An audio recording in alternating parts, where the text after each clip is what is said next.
Just like at the start of the reproductive spectrum, some people get their periods at age 9.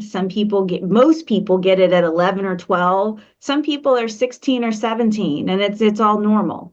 Some people get a 3-day menstrual cycle that is pretty normal. They barely get a cramp. It really doesn't stop them from doing anything. They wonder what everybody else is complaining about. And then you have the people that are complaining. They may get a period that's twice a month, that comes every 20 days. It's 7 to 10 days. They hemorrhage every month. When they're younger, they're missing days from school, or it inhibits them from participating in certain activities. When you're older, you're missing days from work.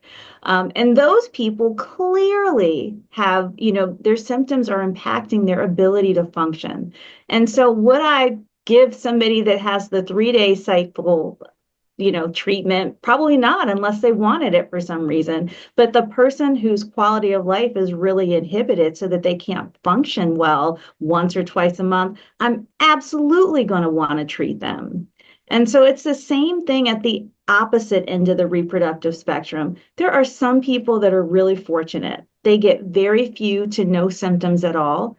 And so, yeah, that's probably not somebody that we would need to treat. But for the individuals that are having debilitating hot flashes or night sweats, or if they're in the perimenopause transition and they're having mood swings that are impacting their personal and professional relationships, all of those things, there are ways that we can manage them. I might not have the magic jelly bean or the magic elixir that's going to stop the aging process, but many of the symptoms that are associated with the menopause transition, we do have some remedies for, so that people are able to function a lot better as they move through this phase of life.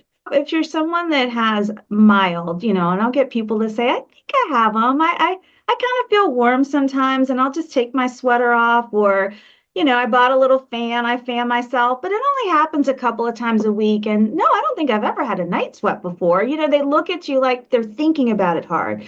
Other patients, I'm sitting, they're having 3 or 4 hot flashes just in the moment that they're talking to me.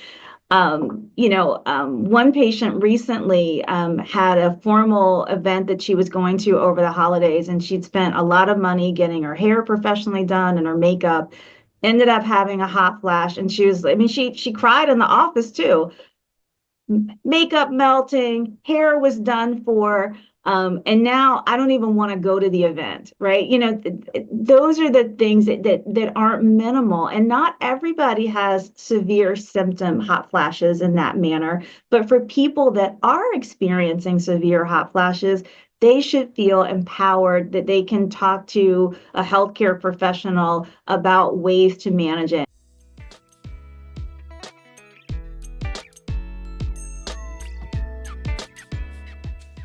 That hormone therapy is pretty safe for most people that are under the age of 60 and within 10 years of the onset of menopause. But that's not zero, risk associated with it. It's very minimal. But some people have other risk factors. They might have a strong family history of breast cancer, and even though it's a minimal risk, they don't want to do anything that might potentially exacerbate it. And so that, I think the first question you asked me was why, with the MAP survey, with our Menopause Priority Setting Partnership, the number one priority for research was, what are non-hormonal treatment options for managing menopausal symptoms? And that's because people want a variety of things. Some people are afraid of what the potential side effects may be. And I think that there's really a push that people want to be healthier. They want to do things that don't necessarily require them having to take a medication. Even if it's one that we say is safe, and even if it's one that may help alleviate some of their symptoms, it's still, a drug. And I think it shows that, and this was a global study, it's not just the United States. We had over 49 different countries represented in the feedback. And so it shows us that, sometimes we think about just what's going on in our own city, our state, but this was what's going on globally, what people want to. So I think that somehow, may, reflect too that, how people perceive menopause. There are many cultures that say this is a normal, natural process, that I don't want to medicalize. And then there are other groups or people that will say, yeah, this is a normal process, but these symptoms are impacting my quality of life and I want some help.